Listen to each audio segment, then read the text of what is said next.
দেখে নেন নবীজির রোজা মুবারক, এইরকম সুযোগ আর মিলবে না কোনোদিন। এত পরিষ্কার তারা বন্ধ করেছে, মানুষকে আসতে দিচ্ছে না ওইদিকে, যার কারণে ভিডিওটা তুলতে পারছে।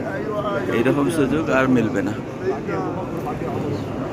ইয়ে দেখলো জি বরকে দেখলো, ইয়ে হুজুরে পাক সাল্লাল্লাহু আলাইহি সাল্লাম का রোজা মুবারক, ইয়ে নবীজির রোজা। আবার মানুষ ছাড়ি দিছে, মানুষ আইছে তো ভেতরে ইয়া ওই সব আসসালামু আলাইকুম।